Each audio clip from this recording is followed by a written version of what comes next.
I'm going to record it. So it's starting now. So I want to welcome you to this J. Lewis Crozer Library program. And I'm excited because this is my first adult program for the library. I just started at the library on June 30th, and I'm delighted to be working with the folks I'm working with and to have Stefan here to speak to us. He's a Chester native, 1978 graduate of Chester High School, earned an electrical engineering degree from Villanova before starting a long career in various industries, including energy, telecom, IT, and water treatment. In 2006, he started a community journalism sideline with the launch of the Chester Spotlight community paper, which morphed into a blog format in 2010 and is still in existence. He authored Toxic Man, the Melvin Wade story in 2012 and started another newspaper in 2017, Chester Matters. Currently, he is a contributing columnist for the Swarthmorean newspaper. He is a member of the Delaware County Historical Society, the Chester Education Foundation, and the Delaware County Internet Gaming Authority. So we are honored to have you with us to speak to us tonight. And I think we're going to let Stefan speak for a while and then open the virtual floor up for some questions or comments. So, all right, Stefan. Hi, everybody. Thank you, first of all, for inviting me to join you at the J. Lewis Crozer Library virtually to discuss these two books. When I saw the flyer you put together for this, one book versus the other one in a battle, it kind of shocked me. And then I realized I started it. That was my idea. And when I saw battle, I said, how do you battle books? And then I read my own piece and I said, well, that's what I did. So somehow I'm going to have to translate that into words, what I wrote. But before I get started, I'm just a huge fan of libraries. And I think, those of you who know me know that I just love libraries. Everything that a library is about. Like, librarians to me was the first Google. You just go to a librarian and say, hey, where do I find this? Where do I find that? And librarians are still just as valuable because you can't find everything on Google. So you guys are just amazing. I can't wait till the doors open again after this COVID, because the service that you provide to the city is invaluable. So we're going to continue to promote through my platforms, all of them, the library. It's just the place to be. Let's get right into it. Since I have maybe 30 minutes to talk about these two great books, I just want to say that, race books really aren't my thing right now. Right about probably 11th or 12th, I'm going to say 8th grade, I read my first race book. My best friend was 3 years older than me. He was going to Chester High School. His teacher was Miss Addie Cheeks, and she required all 11th grade people in her social studies class to read Malcolm X. And the one written by Alex Haley, he enjoyed that book so much, he gave it to me. So now I'm an 8th grader reading Malcolm X. I was fascinated, really, really opened my eyes. The same guy who let me borrow his book to read had an older brother who was going to PMC/Widener at the time. And I say on both because he was there right when they made the transition. So I think part of his college was PMC and the other part was Widener. But in any case, he was taking all these Black study courses. So he had a whole bunch of books in my friend's basement. So I was taking one at a time. I mean, I don't know if he ever knew they were missing, but I just was fascinated by all that Black nationalism stuff and, all the classic books from that day, like Black Rage and the Carter G. Woodson Miseducation of a Negro. I just one after the other. So now we fast forward to now, and after the summer of turmoil, race books are front and center again. And I really had no interest in picking up anything new. But then I thought to myself, why every time I'm turning on the TV, I'm seeing this guy, Ibram X. Kendi, talking about his book. He was on everything. He was on all the news channels, all the talk shows, how to be an anti-racist. I was like, I don't want to hear that. But I kept hearing people say the term anti-racist. You know, wherever I went, people were saying anti-racist, and I had never heard that term before, and I had never heard it used so much. So I said, you know what? I'm going to read this book just for the heck of it. Now, the other thing that's different between, like, as a kid, when you're reading a book, and now, many of the books that I consume are on Audible. So they're Audible books. It's not that I don't have time to read, but my occupation has me in a truck all alone, and I work alone a lot. So it's very easy to just throw in a pair of earbuds and have my phone to the side, and I can consume a lot of content that way. People say, well, you didn't read the book because you listened to the book, but you still consume the story. There's probably some value to reading over listening, but when it comes to getting the story, either way works. And more times than not, I think Audible books are a great way to promote a book, because oftentimes I go back and buy the book anyway because I want it in my library. So I listened to both of these books, How to Be an Anti-Racist and Caste. And Caste, I think, was 14 hours. How to Be an Anti-Racist was, I think, 8 hours. So we're talking, 22 hours of committed listening. And that's one thing that people don't recognize when you're listening to books. They don't realize that you have to listen to the book. It's not like turning on the radio. It's not background noise. The time that you commit reading a book, you have to commit that same time to listening to a book. You have to be in a quiet place. You can't be distracted. You can't be washing clothes, riding the bike, feeding the kids.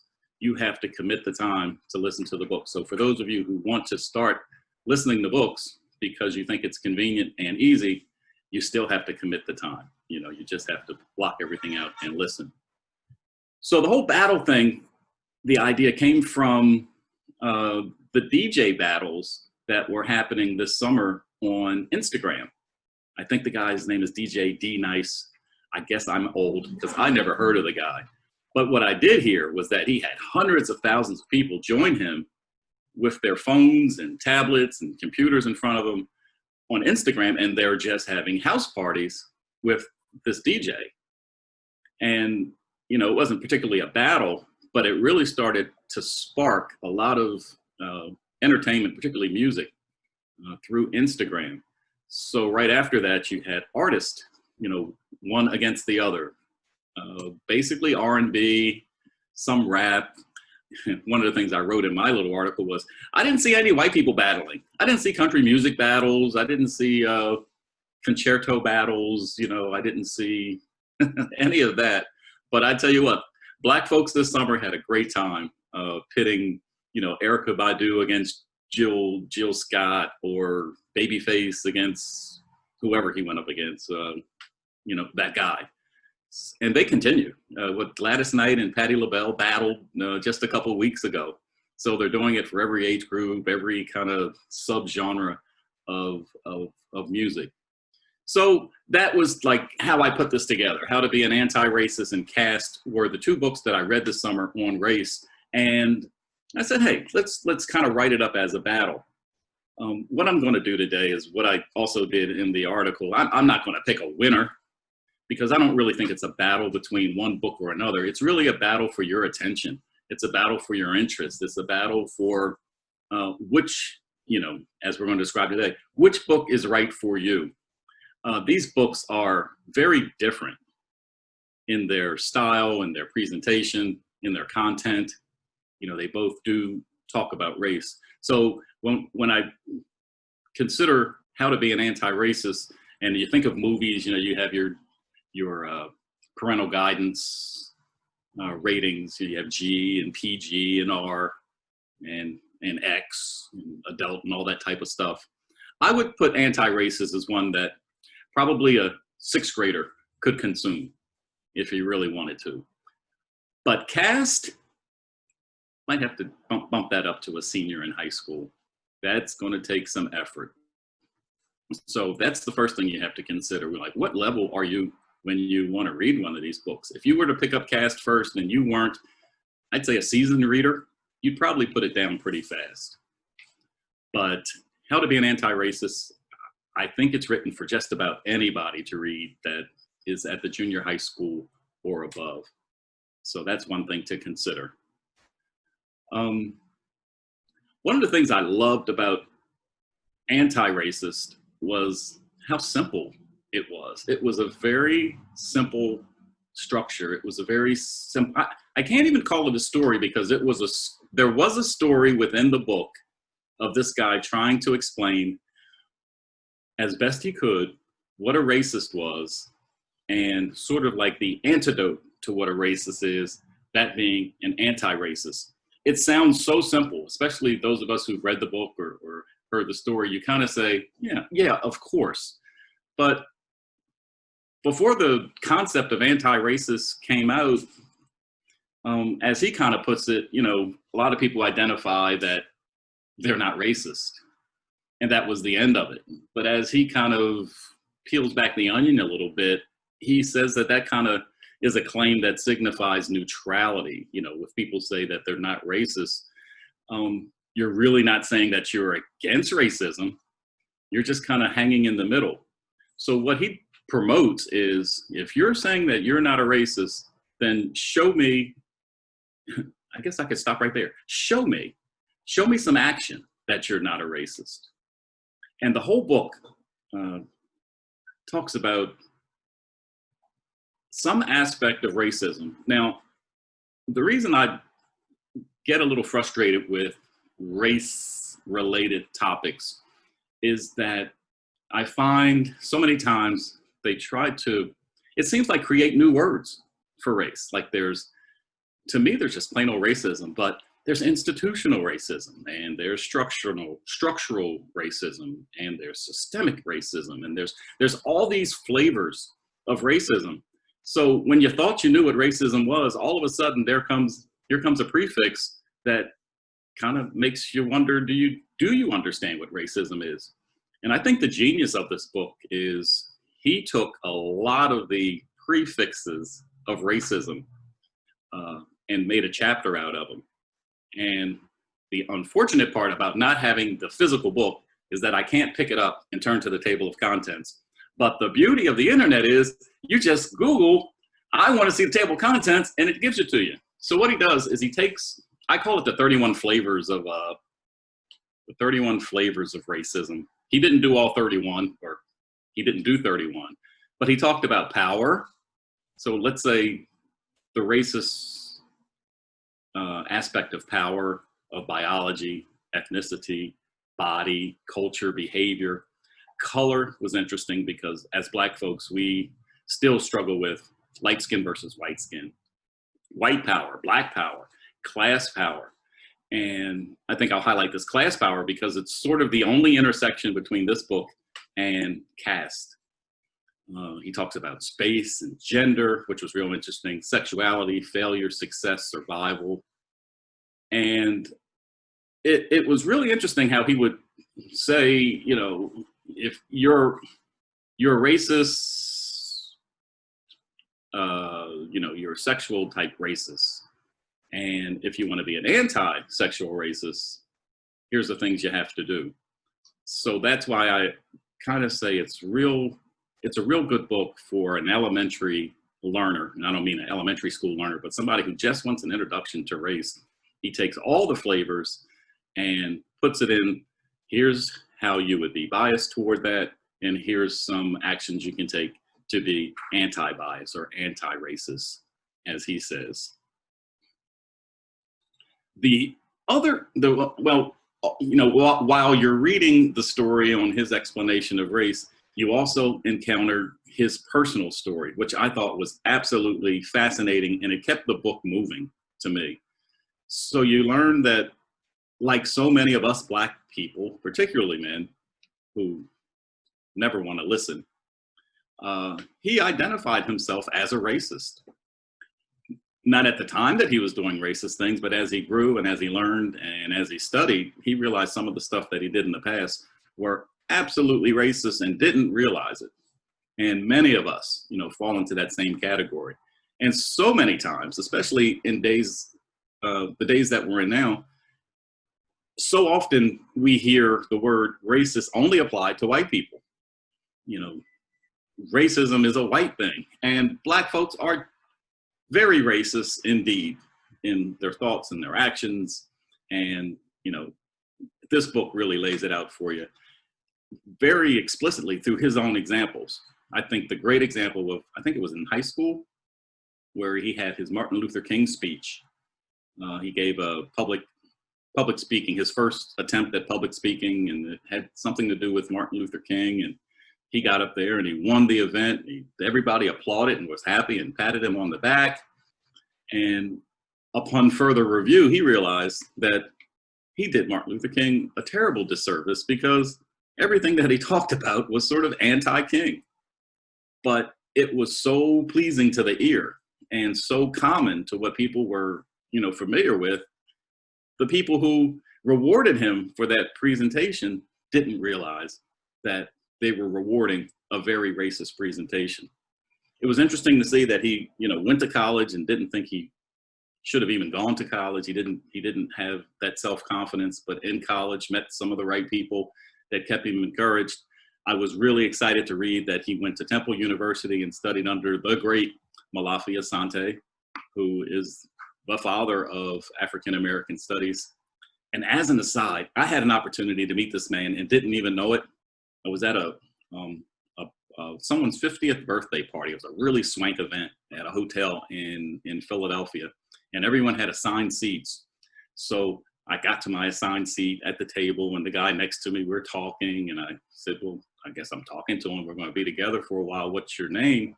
And he said, Malafi Asante. And my knee-jerk reaction was to bow. I've never bowed in front of anybody before. I mean, I was so honored to be in that man's presence. I just literally gave a Japanese kind of bow. And he said, get your butt up and, you know, sit down. He thought it was funny, but I mean, that's just how much respect I had. So that made the book even more interesting to me, that, you know, this guy, Ibram Kente, learned from the best, you know, in one of the best programs. I was really surprised how personal the story got, you know, because his story was so compelling. You know, his growth, when he talked about his wife getting ill and then he getting ill, you know, you figure, don't know how old they are, but I don't think they're quite 40. And they really went through some serious struggles there. So that book was just a fascinating read. If you're just looking for a book to read, to spend a few hours, to get a good story, to get some great information, that's really one that I would highly, highly recommend. I'm glad I read it. I didn't have a lot of aha moments. Much of the stuff I was already aware of. There was a couple chapters that kind of was eye-opening to me, but for the most part, it was a very familiar story for someone who I think is pretty race conscious. Now, when we move to the other book, that's a whole different story. I was very disappointed that Isabel Wilkerson came out with the book Caste, and I didn't know about it. I didn't know it was coming. I didn't see any pre-promotion. I had read her other book, which I don't know how many books she's put out, but let me see if I get it right. The Warmth of Other Suns. Is that right, Joanne? Thank you. I read that book a few years ago, and I mean, I've read a ton of books. That is my all-time favorite book. There's not a close second. There's just not a close second. That book is tremendous. Like Caste, it was probably 700-800 pages. If you were to listen to it, probably 14-16 hours, but you're just locked in. It was the story of the Black migration from the South to the North, something that I'd never learned about in school and would have never learned about the detail except going through her book. I can't wait. I think Ava DuVernay has the rights to create a movie out of that book. I don't know how it's going to be a movie. It's just too much material, but I'm really interested to see what she does with that. I think it's for Netflix. So we'll see what happens there. So when I found out about Caste through listening to a podcast. I listened to a lot of podcasts. Larry Wilmore had her on, and you know, I was just like, "What? She's got a new book." So I'm listening to her describe the book. I couldn't wait to get it. It was not even released yet, so I'm on Audible. I'm pre-ordering. I want it as soon as it comes out. It didn't take but 20 minutes of listening to that book to realize this is different. It's not a race book. Like Ibram Kente's How to Be an Anti-Racist is an absolute race book. What Isabel Wilkerson talks about is caste. And, you know, for those of us who've heard the word caste, the first thing that came to mind to me was India. So it didn't take long for her to talk about her experience in studying caste through what happens in India. Well, I kind of had a hint that that was going to happen, having heard her, you know, in the podcast. The fact that she traveled to India.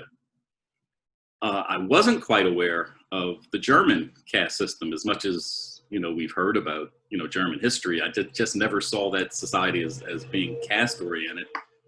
And I was maybe a little surprised that we didn't hear much from like South Africa, which seems to have a caste type system too. But heck, the book would have been 21 hours if she had included everything. So I was quite satisfied with how she covered it. Like I said, it's not a book about race, but what she talks about is even deeper than race. She talks about the foundation of this whole race construct, and that is caste. And when I can't say I've totally digested the book. I can say that it's one of those books that I know I'm going to reread, to read through it or listen to it fast. It is only, it's like learning how to drive by watching your father for 5 years, you know, until you sit at the wheel and push the pedals and get into traffic and have to reverse. You really aren't going to consume all that she has to say. But she does tell stories. And it was interesting, this book compared to Warmth of Other Suns, she told some of her personal stories in this book and how it relates to caste and race. I must say it was extremely eye-opening to understand the foundation of racism, and that's really what she brought to us. A friend of mine, actually a family member, actually my son, he and I were reading it together or listening to it together, and he's smarter than me, so to get his perspective on things was very interesting. And he was probably, I don't know, 3, 4, 5 chapters in, and he got concerned. He says, this stuff is really good. I mean, she's really breaking it down. She's breaking it down so much it could be dangerous. There could be some people reading this who really don't understand the constructs of race and use it against us. And I said, wow, that's a really interesting way of thinking about that. But I kind of put that aside and said, we're going to plow through. If I were to tell you who was the winner or the loser in this battle of books, I couldn't. I really couldn't. I'd say, as far as readability, as far as if I were going to look at the general mass of people, I'd say pick up How to Be an Anti-Racist. It's a great. It's a very comprehensive book with regard to race in America today. If you really want to get deep down and dirty about almost going to the beginning of the world, the origins of what race is and how ridiculous the concept is and how artificial the concept is,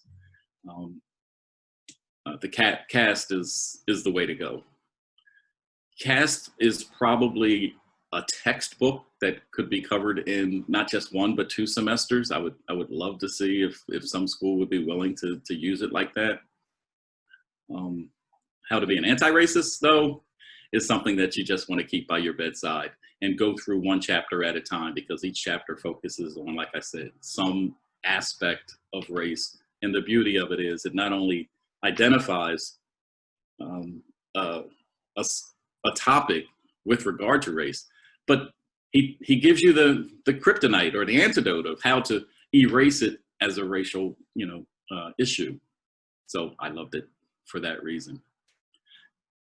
With that, there's not much more I can say. I would encourage people to go to chesterblog.com and in the search field just put in either Antiracist or Caste or Wilkerson or Kendi, Kendi, and you'll find the post. It's not very long. These books are readily available. Well, I don't know if Caste is readily available. I've heard people say that they can't find the book. I don't know what that's about, but it's certainly out on Audible. Antiracist seems to be everywhere. That book seems to be pretty available, but there has been a run on race books this summer, hasn't there? Everybody's out there reading. So if anybody has any questions of me, I mean, I'm not really an expert on either of these books as far as answering them, but I just really wanted to kind of give it to you from the perspective of a librarian. If somebody were to come into my library and say, hey, I want to read a book on race, the questions I'd ask you were, what's your reading level, what's your interest, how deep do you want to go? And then I'd recommend, one or the other. If I were to say I wanted to study the race and which one would you read first over the other, I definitely read Antiracist first and then Caste second. And that concludes what I came to say. Questions, comments, concerns? Everybody's on mute. Nobody wants to say anything. I get it. I see how you guys are. I have a question. Hey, Jim. I mean, clearly you have a personal understanding of this that a lot of people don't have. And so my question for you is, what's missing from either of the books that you feel needed to be better discussed, described, and shared so that there is a broader, does it capture all of the nuance that you'd like, or are there nuances to the issue that you feel need more explanation? Jim, you're breaking up pretty bad, but I think I get your point. You're asking me what might be missing from either book. That's right. Yes, I'm sorry if I'm not coming through clearly. Yeah, well, that came through clearly. I hadn't thought about it from that perspective. And you're also right, is that when you come to these topics with some understanding, some background, some scholarship, it does make a difference. And again, that's where librarians are just so important. And when you're trying to pick out a topic or a book, these guys really know how to, they understand their readers, they understand their audiences, and they understand, what's on the shelf that's right for you. And unfortunately, we don't appreciate what librarians know so that we can get the best of our reading experience. But to answer your question more directly, I gotta say nothing, man. When it comes to, how to be an anti-racist, he gave me more than I bargained for with regard to giving me those 31 flavors. Now, I just throw 31 out there. But, as much as when he hit each flavor of racism, I was familiar with most and the background of most, I really still needed to be reminded. So that was really critical for me. The one area that, I want to go back and study a little more when he was talking about capitalism, because that's not something I'm real familiar with. As far as Caste is concerned, what did she leave? She didn't leave out anything. And listening to some of her interviews that I've heard on TV, she claims that she left a lot on the cutting room floor. You know what? There was something that I did. Oh, I wish I knew this question was coming, because there was a story I wanted to hear from her. But I can't remember what it was that would have fit really great in the book. So if she had consulted, maybe would have had one more story in the book. But she couldn't have told enough stories. The one, have you guys read the book yet? I mean, a couple of you, parts of it. There's just one part of that. I've talked to a couple of people who've read it, and I always ask them, did you get to the part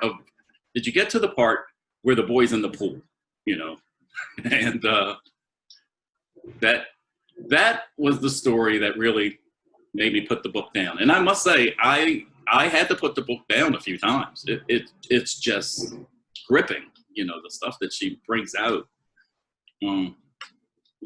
And when a book gets to you like that, I think the only other kind of book that ever got to me like that were horror books. where you just don't want to turn the page because they're really scary. Well, not that she was saying anything scary, but just the truth was so compelling. In fact, to that point, I do remember this one line that I wrote in the piece that I wrote. And it says, her prose is so poor, I'm better served tossing up her quotes. And one of her quotes was very early in the book. Oops, that's the wrong one. Please hold. Where is it? Where is it? Yeah, I'm interested in the truth that you found so compelling.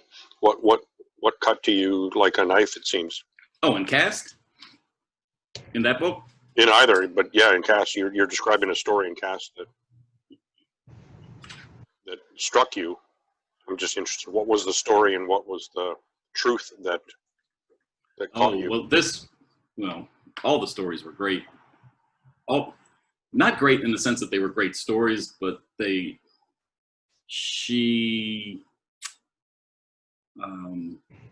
as she was explaining what she wanted to explain kind of in an academic way, it was great that she could include a story to demonstrate what she was talking about. And it was this one story about a baseball team that had one black player that was really good, and they won some kind of championship. And to celebrate, they went to the pool, but it was a pool that didn't allow black kids to swim in the pool, but they had a compromise. So, now I'm kind of following along. Oh, great, they made a compromise. And this was pretty close to modern day. This wasn't like forever ago. This was just, and that reminds me the story I wanted to remember. Let me write it down real quick. Wilmington. And it was pool related. That's why I wish she had called me. We would have included this one. But they did have a compromise for the kid to get in the pool. I don't even want to give it away because, you're following along with the story. And you're like, okay, great. You're feeling good. They came up with a compromise. Everybody's being human here. They get the guy in the pool, but I guess to give it away, he wasn't allowed to touch the water while he was in the pool. So they had him on a raft and carried him around. And that's just heartbreaking. That almost made me throw the book to the wall. But the story that would have followed that, if I was consulted on the book, happened just 2 summers ago in Wilmington, Delaware, where these black Muslim girls went to a public pool and they got in the water and they were kicked out of the pool, out of the pool area. And they, the adults who were with them, complained, and I don't know if they took any legal action, but the people who kicked them out of the pool said they kicked them out because as Muslims, they're not allowed to dress down to bikinis and stuff like that. They modestly have to cover themselves. And their excuse was that their clothing was made of cotton and it was going to clog up the filters. And that's the type of stories that she, brought in the book as ways that, caste in some cases and race in other cases are like disguised in other things. But Jim, you and I always talk. We can do this over a cup of coffee.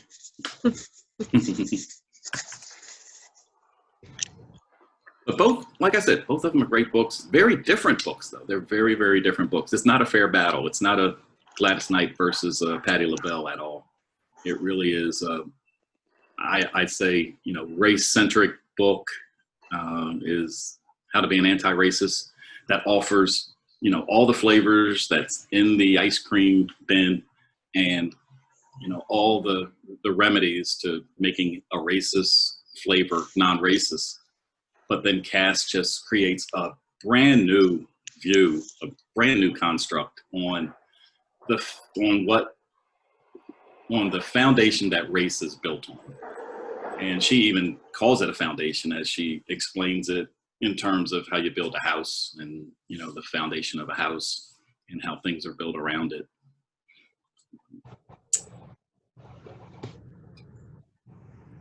Come on, somebody else. What you got? What you got, Joanne? You said you're reading Caste now? No, in response why there's difficulty with availability, it's just such a hot trending title right now. And, so many libraries weren't open for, 3 to 4 months. So getting copies in and then getting them out to the patrons is just, there's a wait list. For the electronic version, there's a wait list for large print. There's a wait list for the book on CD. And that's a beautiful thing when there's a wait list, unless you're the one waiting, so.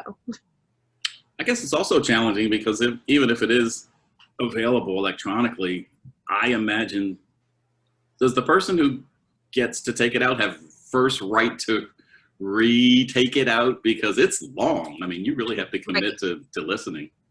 No, you go back in the queue. Go back in the queue, okay. Yeah, so, I mean, if you purchase on your own, then you have it as long as, but if you're borrowing from the library system because other people are waiting, you are not permitted to do an extension.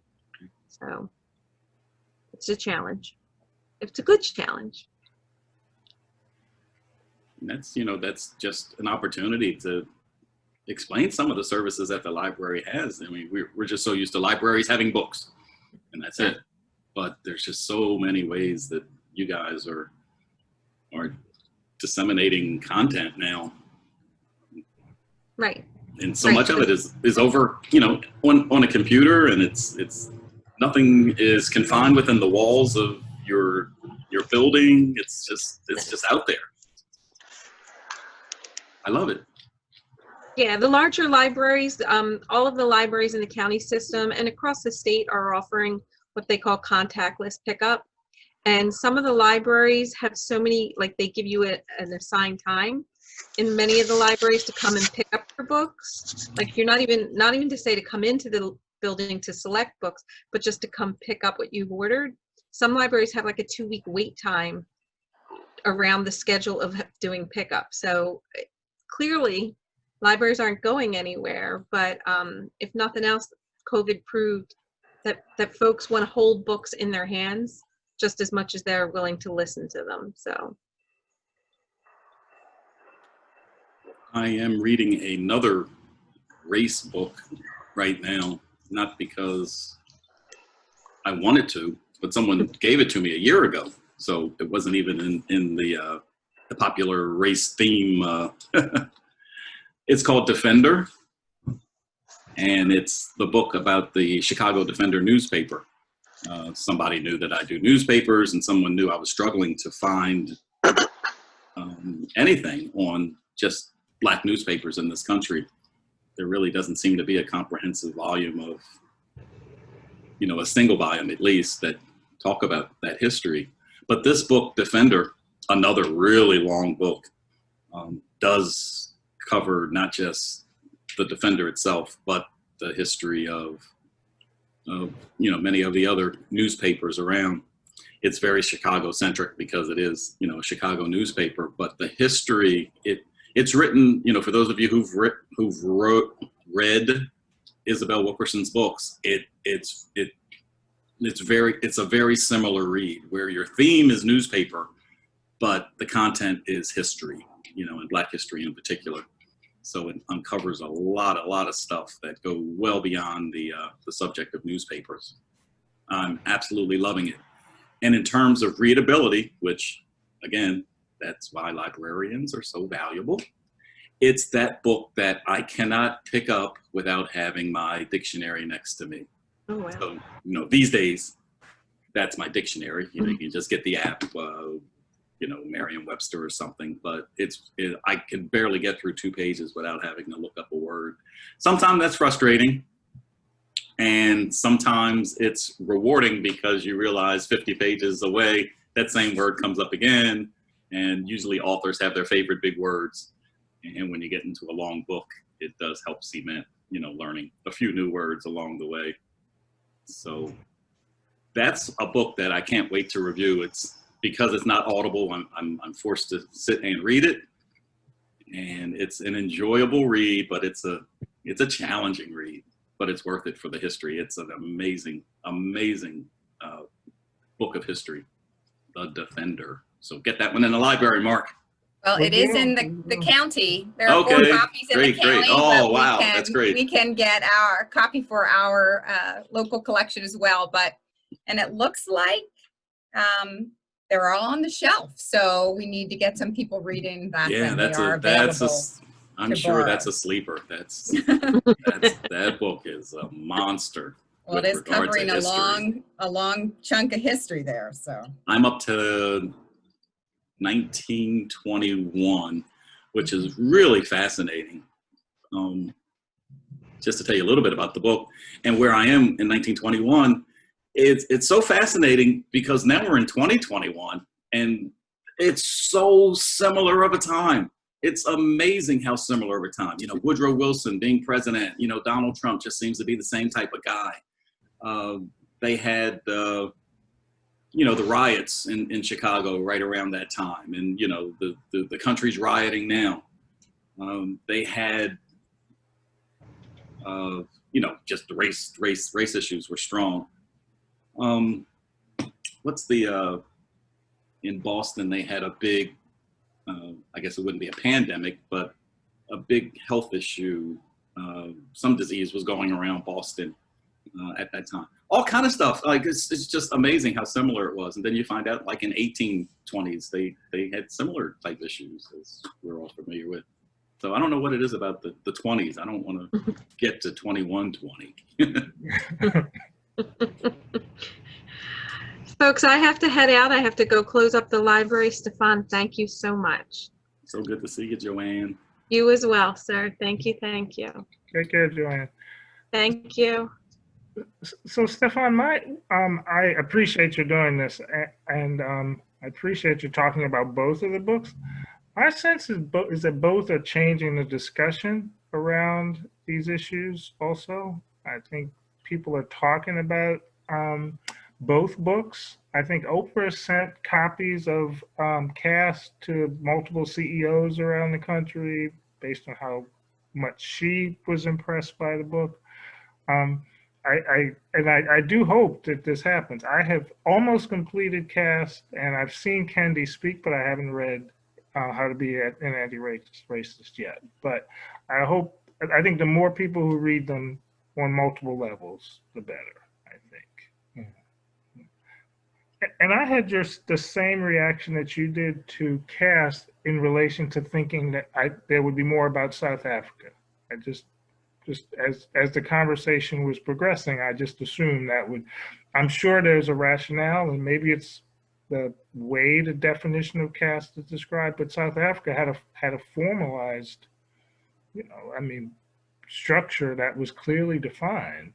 So I was definitely a little surprised about that. Yeah, I'm just chalking it up to time and breadth, I guess. You know, the book is huge, and she effectively makes her point. The other thing about that book, Caste, is, you know, we had our issues earlier in the summer with, well, another issue this summer with Black Jewish, I'm gonna call it misunderstandings, which got some people fired and Jewish people upset and Black people saying, well, it's all true. There's just so little knowledge. There's just so little teaching about the Black and Jewish, you know, relationship. And man, does she make it clear. You could just take that section, those sections out of the book as she talks about, you know, Germany and their caste system with regard to race. And we'd all, as they say in church, understand it better by and by. You know, we just don't have a fundamental understanding, you know, between the Jewish and the Black communities, and Black folks just keep stumbling and falling over their own words, and rightly so. You know, the Jewish community attacks hard, but as a result of, you know, all these incidents, I'd never see a coming together of, hey, let's try to figure this thing out, guys. You know, can we just get in a room and you know, we're Jewish, us Jewish people are going to help you understand what you don't know.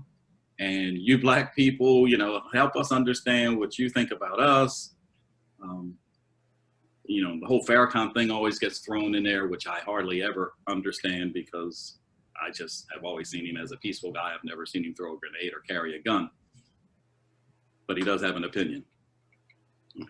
But she does such a great job of, I got a lot out of reading her. I'm glad she included Germany's caste system for that purpose and that purpose alone. I had no idea that, Einstein was so endeared, in the Black community here in America. I mean, just all those kind of things. I just didn't know. I've never been taught. Good stuff, really good stuff. That's why I got to read it again, because the more I talk, the more I remember. But when a book is that long, it's a study. It's not a read. And I think because she's a journalist, actually, that affects the nature of the reading, how it reads based upon how she writes also. Yeah, but to her credit, she's not she doesn't write as an academic, so Right. You really can get through it, but it's just so dense. And I think that's the key there. As a New York Times journalist, she knows how to use her words very, very powerfully. And, each sentence, each paragraph is just dense. It's no fluff. And to see her write so much, I mean, as far as just content is concerned, number of pages, if you just want to put it like that, on these topics, easily, as I was reading that book. And the same thing with her other one, Warmth of Other Suns. There were chapters where I said, okay, I've had enough. It can stop now. And then she comes with another chapter and you're just like sucked in again. She has an amazing talent for that. So God bless her for that. So just one thought, I mean, maybe she knew that in order for the point to be heard at this time, the substance had to be the substance really had to be there, I think. I'm wondering if that was part of the... That's a good point too, because the one thing, as I got to the end, what really surprised me was how current the book is. She's up to March or April of this year in her discussion, and the book came out, I think, in August, maybe. And that's pretty phenomenal when it comes to books. Usually they're written, they're sitting on a shelf, they're waiting for a publisher to get it out. I'm reading some stuff thinking she was writing it while I was reading it. It was just that current. She talks about Trump and his presidency, as if she was talking about stuff he said yesterday. So, although the book will go down in history as one will be reading for a very, very long time, to have the opportunity to read it now, I think gives it a lot of value if you can get to the end. It's a long book, and you can stop very early and be full. It's very unique in that sense. How far are you, Mark?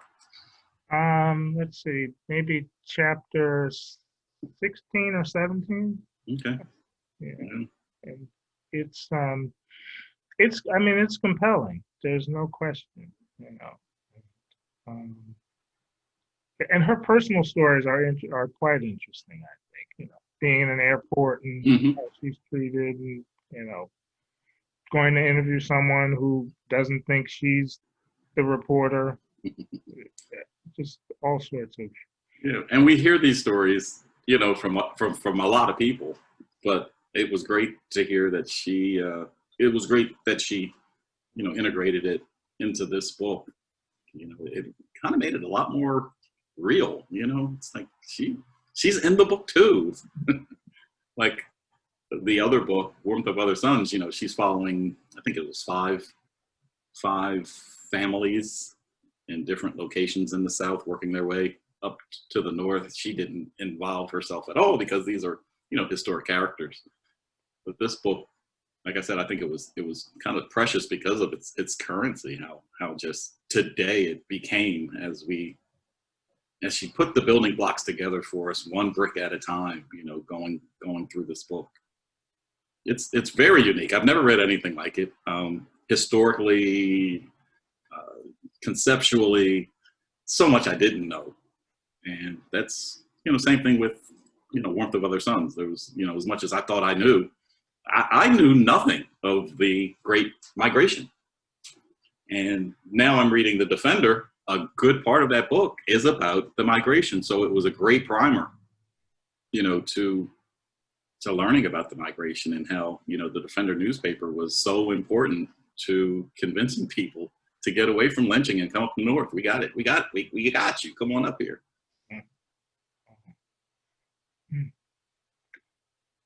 So Stefan, you referenced the education, and this being the text for college courses and so on. I guess what I'm sort of wrestling with, and Susan and I have not had this conversation at all, but I just think young people to be exposed to this content would be tremendous, and I'm not sure how we can go about encouraging that conversation necessarily, but I think there would be real value in that, because while the focus is the caste system, there's so much, there's history, and it's sort of, it answers questions that are not being answered not even being asked. I mean, you just don't, when I think of race, I won't even say think about it, as I experience race, as a Black person, growing up as a Black person, having been in various situations, race is just so common. It's almost like it's supposed to be here. It's what we're all about. And to have somebody like her break it down and say, no, it doesn't have to be like this. Isn't real. This is made up. This is man-made. In fact, it's wrong, on so many levels.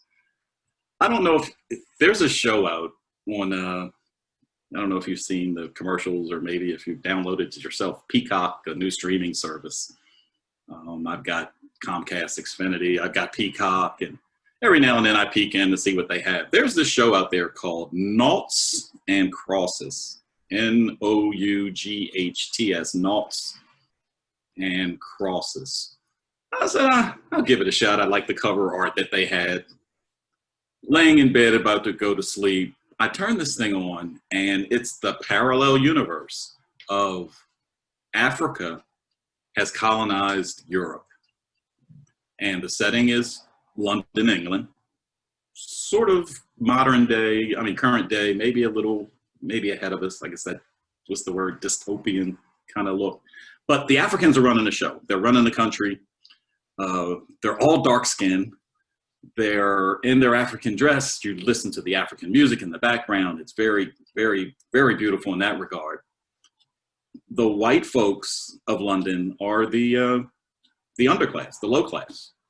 It's a total flip than what we see here. And the activity going on in the show is a total flip. So if the whites are protesting in the street, the Black cops are coming out their vans and they're busting heads right in the middle of the street. And, to watch something like that made me realize how ingrained the default system of race is. As a Black man, I was like, no, that shouldn't be like that. But I was like, well, wait a minute, why can't it be like that? And more importantly, it exposed to me just how ridiculous race is. It was like, if it's the way it is in the streets now in America, and then all of a sudden I can turn on the TV and it's completely opposite, but the same stuff is going on. It just confirmed just how artificial and how ridiculous race becomes, and the negative sides of race. The whole colorism thing is it just doesn't have to happen. It just doesn't have to be. It's just artificial. We're just all people, but there's just not enough going on in life to confirm that. We're constantly pitted against Black versus white, and immigrant versus native, and it plays out in many aspects of our lives, and we learn to deal with it and cope with it because maybe we don't want any trouble, or maybe we know what the results are going to be, or maybe it's as simple as, I don't want to get my head busted, I don't want to go to jail, I don't want to lose my job, I don't want to lose any money. So it's great when, you know, it makes it really great that Isabel Wilkerson's book can really just peel back the onion to a place that I just didn't know existed. It was just really great in that regard. So Noughts and Crosses, if you get a chance to watch at least an episode, it's from a book. You might have the book in the library. It's actually based on a book. Oh. Yeah, and it's a teen novel, I understand. It's supposed to be like a Romeo and Juliet kind of a story, because the rich black family has a daughter who falls in love with one of the white guys from the streets. But then you find out they knew each other as kids, because the white guy's mother was their nanny, and she used to bring the little kid over to the house, so they knew each other as little people. And then when they became young adults, they saw each other again and kind of connected.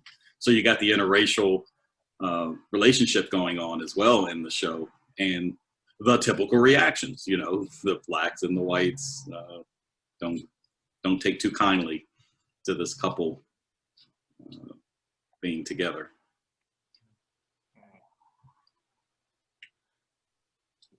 This is such a good discussion. I'm glad we're recording this, Susan, so that others will be able to benefit. But to your point, as far as educating, you know, teaching, you know, there's really no way you can teach how to be an anti-racist in one sitting, or definitely not Caste. Like I said, that's a 2-semester, I think, college level type stuff.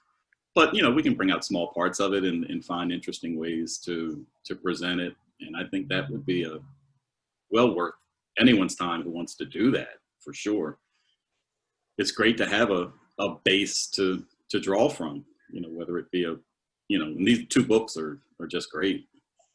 You're not going to get through all of it, but hey, Jim, what do you think, man? You read Antiracist. You're the guy who constantly says anti-racist. That's a word that comes out of your mouth on a regular. Well, I was struck very early on in Ibram Kendi's book by that whole point of being nice and saying that you're not racist, when in fact you're not doing anything to oppose it. And that was, I mean, and I know I recognize I'm coming into the middle of a multi-century conversation here, so I can't possibly understand the depth of it, but clearly, and I am, you know, as someone who's been in positions of leadership, you know, action is important to me, and acting on your words and your beliefs is important. And that struck me that I had not been acting on my feelings in the way that I should have. And I'm trying to change that. And so that word resonates with me, not just in that it is being opposed to racism, but actively opposed to racism. And that's a very different, or an augmentation of the understanding of that. And it's so subtle that I've become a student of all the things that I do and hear and hopefully say. And when I was listening last night to Austin Channing,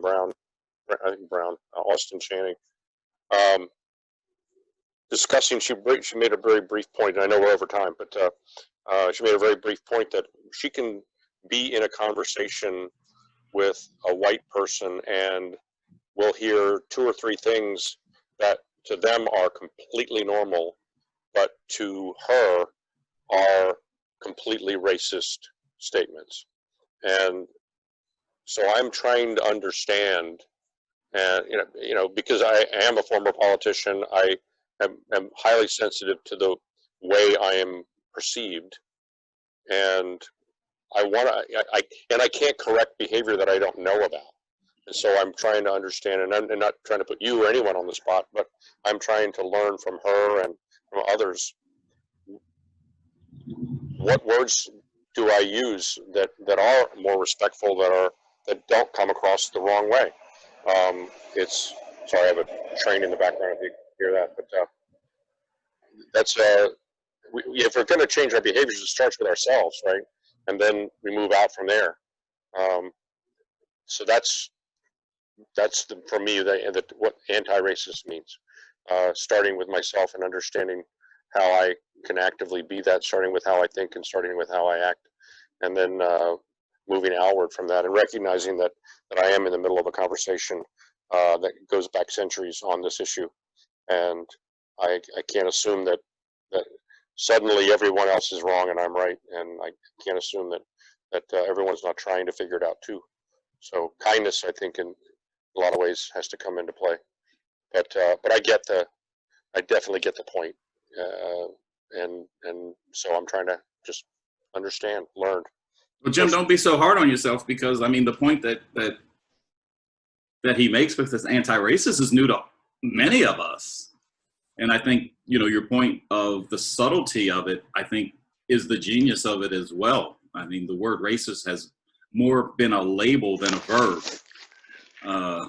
And to take racist and turn the opposite to racist into another verb to correct the first verb, I think is subtle, it's genius, and it's doable. And it really gets us thinking and acting and moving fast. What's also interesting about Chester, when we talk about our Chester kids in particular, is that how do you put it? What in fact do they know about race when everything around them is black? It's not like they live in Lansdowne or Ridley or, even Chichester or Marcus Hook, where they very likely might have a white neighbor on the block or around the corner or up the street. Here in Chester, everything's black. We play black. We go to school black. We may have, our white teachers and our white administrators, our white coach. Well, I don't even think coaches, but, a kid might be 12, 15, 19 years old before he gets out of this town and starts to actively interact with someone of another race on a regular basis. So, the job here in Chester, may have another layer of complexity, if you will. Do you introduce race to black kids by first introducing them to white folks, or what white is? And that was actually a point that Channing made last evening, that we all, like it or not, know it or not, are in the midst of a culture. It is, it's what we grow up around, and if all, to your point, if all we grow up around is one type of culture, then we know nothing else, and everything else is foreign to that. White culture is has its characteristics, and I want to be careful about how I say this, because they're not right or wrong. That's the key thing about being anti-racist, is that none of these cultures is right or wrong. They are different, and they need to be respected as different. But I think because of the general dominance of the white culture, a lot of folks feel like it is normal. That is the quote normal culture, and that's where racism materializes. The fact is, it is not any more normal than any other culture, because there is no normal culture. And so for children to understand that they are growing up in a black culture, and then to be exposed to a white culture, and someone who has grown up in that white culture, they do need to understand things in the same way that I was taught when I was working and traveling overseas, that I needed to understand, if I'm going to go to a Muslim country, that there are certain norms and characteristics of that culture. And it was never impressed upon me or expressed to me that our American culture, which is really what the major difference was somehow better than that foreign country's culture. And so we needed to simply recognize that there are differences.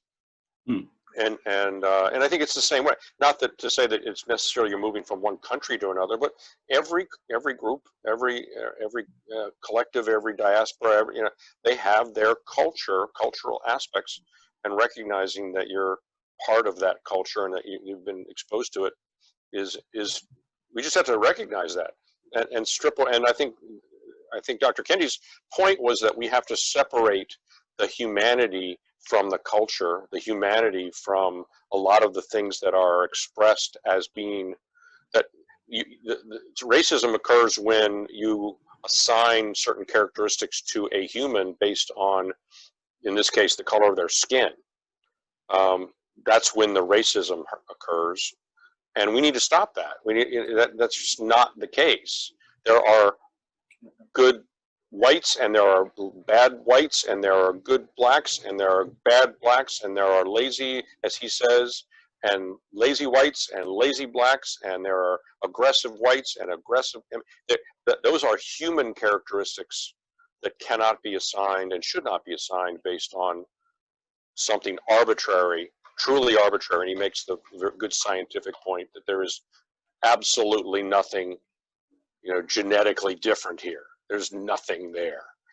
He makes that point exceedingly well, documents it very well, which is one of the, as an engineer, it was good to hear that and good to see it well written out.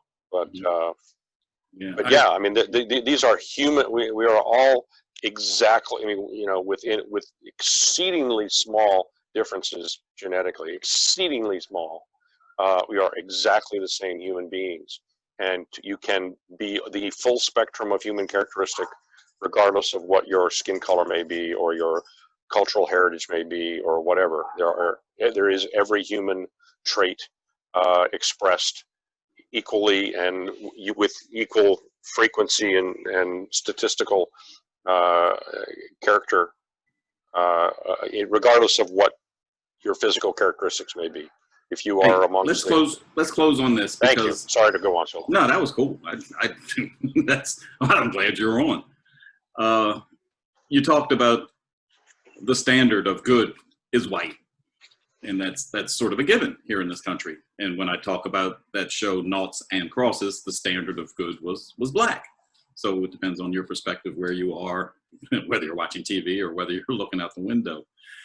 But I was taken aback a couple months ago. I was doing a little research on school districts in this area. And I was looking at a very reputable rating service. And the one school district I looked up, they were rated number 6 in the state. And they're good at this and they're great at that. They get an A here, they do. And you get all the way to the bottom and they got their negatives. And the only negative that this school had was its lack of diversity. Okay, gotcha. So then I was looking at the bottom of the ranking, trying to find out where the Chester Upland School District was, and just as I expected, it was amongst the lowest 5 rated school districts. And, now I'm reading what's bad about the school and all the way down. And the order of what they were measuring were in the same order. So I got all the way to the bottom. And what was, to me, conspicuously absent was that diversity was not a problem in the Chester Upland School District, which led me to believe that if an all-white school that's doing really good, their only problem is not enough black people. And then you've got a pretty much all-black school district that's doing really bad. And to sprinkle in a few white people isn't going to make it better. What does this diversity thing mean at all? We had a discussion, who was it? Just yesterday. I talk to so many people so much, but we were talking about the Chester Upland School District during the segregation days. And I was talking to a class at Widener, a history class. And I told them in no uncertain terms, when the schools were segregated in Chester in the 50s and 60s and up through the 70s, there was some great education going on. These teachers were serious about educating the kids. We didn't need or even feel the need to have to incorporate our education with a white institution, because we were getting, you know, a lot of good education from teachers that grew up knowing us. They all went to Cheney and Lincoln, so they were all local. They all lived on the same block. They all went to the same church. They all expected high standards, and corporal punishment was the rule. You know, so if you weren't learning, you got hit upside the head until you did learn, or they told your mom. So I don't know. That's just my little tidbit of, you know, colorism when it comes to education. It seems as though if you're a great school, they can knock you for not being black enough. If you're a black school that's not being, not meeting the standard, to incorporate white students who seem to be the standard of great education isn't even a factor that would make the school better. Just makes you wonder how we grade these things. Close us out, Mark or Susan.